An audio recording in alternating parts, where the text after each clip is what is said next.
안녕하세요. 에릭의 비트쇼입니다. 파란만장한 지난 며칠이었죠? 모두들 잘 계시죠?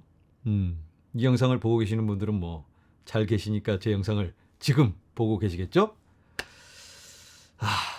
이제는 우리가 좀 마음을 추스리고 냉정한 시각으로 지금 상황을 바라보고 또 앞으로 전진해야 되겠죠. 지난 금요일부터 시작된 어마어마한 폭락. 이 각도가 무슨 코로나 사태 터질 때쯤 그쯤 아니었을까라고 많은 전문가들이 얘기하고 있습니다. 그냥 일반적인 하락이 아니고 블랙 스완이라고도 할 수 있는 따져보면 뭐 어마어마한 우리가 깜짝 놀랄 만한 그런 사건은 아니었는데 겹쳐서 빵 터지다 보니까 그 폭발력이 어마어마했던 것 같습니다. 뭐가 있었죠? 일단은 경기 침체, 글로벌 경기 침체로 간다. 미국에서 고용지표가 안 좋게 발표되면서 빨리 연준이 돈 찍어서 살려내야 되는데 이대로면 생각보다 심각하네. 그런데 거기에 더해져서 또 일본의 엔화의 캐리 트레이드 설명드렸죠. 공짜로 돈 빌렸다가 그 돈으로 투자했던 거 다시 다 토해내야 되니까 큰일 났습니다. 엔화가 올라버리고 있으니까 더 많이 갚아야 되니까 손실이 굉장히 크고 또 투자했던 그런 종목에서 손실을 보고 있었다면 회복하기가 어려운 그런 상황일 수도 있습니다. 그래서 많은 투자자들이 그걸 빼고 돌리고 있는 상황. 그리고 또 지정학적 위기가 있고 아찔합니다 지금. 어떻게 될까요? 지금부터. 그걸 우리가 알 수가 없어요. 자, 일단은 연준에서 긴급 회의를 거쳐서 긴급 금리 인하 이런 건 없을 것 같아요. 왜냐하면 나스닥이 올 초 대비 몇십 % 상승을 했는데 무슨 이걸 가지고 그렇죠? 주식 떨어졌다고 긴급 금리 인하 이런 거 안 합니다. 표면적으로는. 연준의 두 가지 목표가 뭐죠? 첫 번째는 물가 안정 그리고 고용 안정. 이 두 가지만을 목표로 하기 때문에 주식이 좀 떨어지든 코인 가격 떨어지는 건 그 사람들은 아무것도 아니죠. 그래서 우리가 아쉽고 안타깝고 빨리 금리 인하를 해서 유동성이 풀려서 좀 경기가 팍 살아나야 되겠는데 지금 당장 긴급 금리 인하는 조금 비현실적일 것 같고 하지만 전반적인 분위기는 조금 더 빠른 금리 인하 이런 것들을 요구하고 있고 연준도 아마 거기에 맞춰가지 않을까. 연준에서 슬그머니 시장의 기대치를 조절해 갑니다. 그런 부분 한번 먼저 살펴보도록 하겠습니다.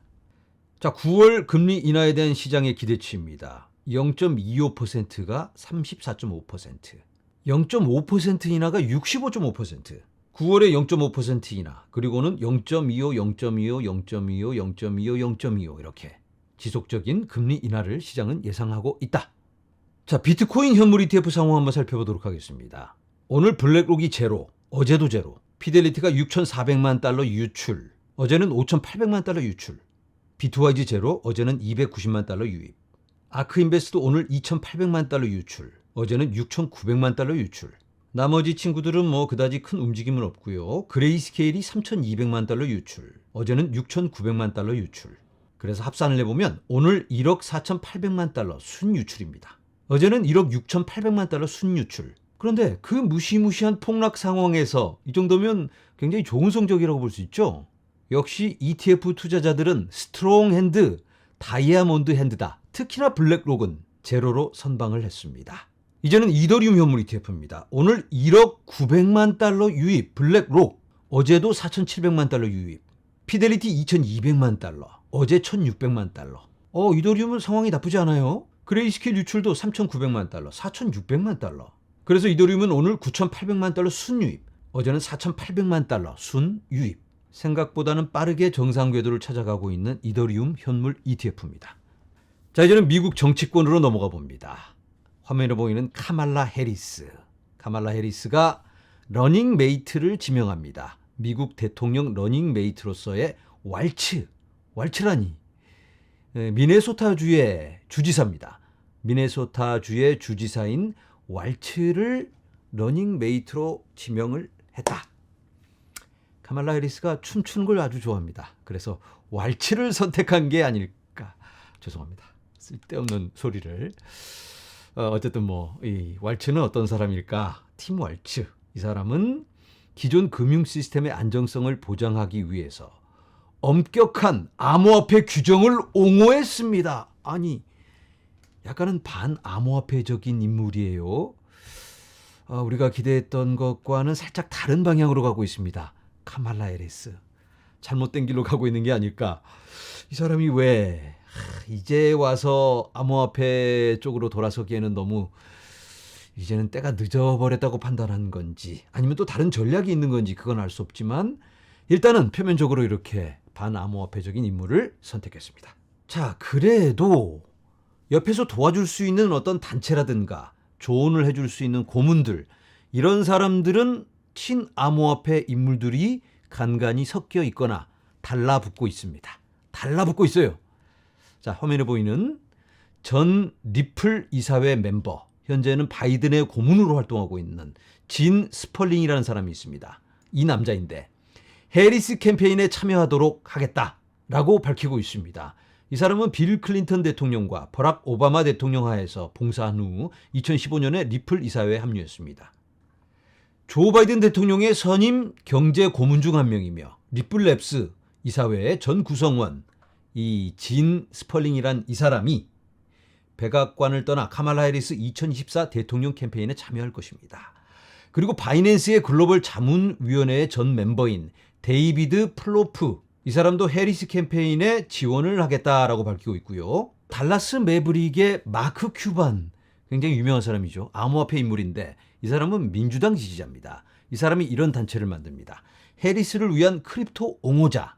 해리스가 친암호화폐 여러 정책을 펼 수 있도록 돕고 지원하는 그런 일들을 하게 될 것 같습니다.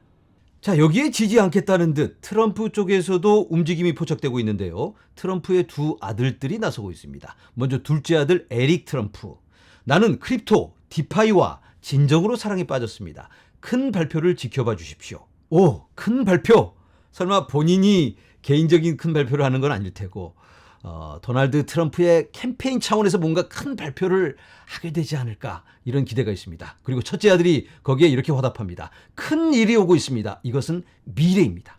이건 동생이 뭔가 막 큰 발표를 한다니까 장단을 맞추고 있는 거죠. 큰 발표, 큰 일이 오고 있다. 제대로 큰 일이 한번 와줬으면 좋겠습니다. 지금 현재 도박사들의 당선 예측 함께 확인해 보도록 하겠습니다. 먼저 카말라 해리스 54, 도널드 트럼프 49. 여기서는 카말라가 앞서고 있고요. 폴리마켓입니다. 도널드 트럼프 52, 카말라 해리스 46. 여기서는 트럼프가 더 앞서고 있죠. 자, 그렇다면 어떤 사이트가 더 신뢰도가 높을까? 폴리마켓 아니면 프리딕tit. 여기 프리딕tit 이라는 사이트의 베팅 규모는 파악이 안 되고 있는데요. 폴리마켓, 폴리곤 기반입니다. 폴리마켓에서의 베팅 5억 1,200만 달러가 여기 걸려 있습니다. 어마어마한 규모인데요. 코멘트만 7,548개가 달려 있고요. 굉장히 관심도도 높습니다. 자, 그런데 한 가지 생각해 봐야 될 게, 폴리곤 기반이니까 코인하는 사람들만 여기에 접속을 해서 투표를 한다면 그러면 아무래도 조금 편파적일 수도 있겠죠. 바라는 마음에 도널드 트럼프에게 돈을 걸지 않을까, 이런 생각도 해볼 수 있을 것 같습니다. 근데 제가 사인업을 눌러봤더니 코인 말고도 구글로 연결해서 가입하고 진행이 가능합니다. 자, 화면에서 보시는 차트는 비트코인을 영구적으로 홀딩하고 있는 주소의 숫자입니다. 영구적인 홀딩 주소란 비트코인이 한번 들어가면 다시는 빠져나가지 않는 영구 존버자들의 주소다, 이렇게 보시면 될 것 같아요. 이게 쭉 이렇게 올라갑니다. 이때가 2024년 3월 비트코인이 신고가를 갱신할 때입니다. 그리고는 한풀 꺾이다가 최근 이렇게 급격하게 상승하고 있습니다. 미스터 100이라는 사람 들어보셨죠? 비트코인을 하루에 100개씩 사는 사람, 그걸로 알려진 사람인데 이 사람이 트레이딩도 가끔씩 합니다. 팔 때도 있는데 최근 지난 48시간 동안 2,800개의 비트코인을 매수했다고 합니다. 비트코인이 미친 듯이 폭락하고 있던 그 순간 이런 사람들, 큰 고래들, 마이클 세일러, 아마 블랙록의 레리 핑크까지 그런 많은 주체들은 열심히 주워 담고 있다. 제가 지지난 생방 때 미 재무부의 바이백 프로그램에 대해서 설명드린 적이 있습니다. 바이백 프로그램이란 재무부가 미국 국채를 다시 사들이는 겁니다. 만기가 돼서 연장하는 게 아니고 멀쩡한 채권을, 아직 만기가 남아있는 채권을 사들인다. 여러 가지 이유가 있겠죠. 그런데 이걸 사려면 돈이 있어야 됩니다. 그 돈은 어디서 날까요? 찍어서 사는 겁니다. 그래서 머니 프린팅을 의미하기도 합니다. 자, 미국 시간으로 8월 7일에 첫 번째 바잉이 있습니다. 2024년 9월 8일부터 2026년 8월 7일에 만기되는 국채인데요. 최대 40억 달러 규모입니다. 그리고 8월 15일에 2044년에서 2054년에 만기되는 국채를 20억 달러치 삽니다. 이렇게 만기일을 보시면 시간이 아주 많이 남은 국채들입니다. 규모는 20억 달러, 40억 달러, 50억 달러, 40억 달러 이렇게 계속 사게 됩니다. 10월 30일까지. 제가 이걸 다 더해봤더니 500억 달러입니다. 10월 30일까지 500억 달러의 새로운 돈이 만들어져야만 한다. 그리고 미 재무부에는 7천억 달러 정도 규모의 자금이 들어있습니다. 그 돈은 언제 쓸 건가? 그것도 참 궁금해지죠? 네, 우리들의 코인 지금 회복하고 있는 모습이죠? 너무 과하게 빠져버렸기 때문에 거기에 대한 조정으로 어느 정도는 회복을 하고 있는 게 아닌가. 하지만 이번 주말까지는 좀 지켜봐야 될 것 같습니다. 여진이 올 수도 있다. 근본적인 문제가 해결된 건 아니기 때문에 여러 가능성을 열어놓고 우리가 지켜봐야 될 것 같습니다. 자, 하지만 그럼에도 불구하고 조금만 넓은 시야로 이 상황을 바라본다면 답은 나와 있죠. 지금의 움직임, 이런 등락폭, 변동 이런 것들은 코인 사이클에서의 아주 정상적인 그러한 모습이다. 여러분들 마음 편안하게 가셔도 좋겠다라는 말씀을 드려봅니다. 오늘 영상은 여기까지입니다. 여러분 감사합니다.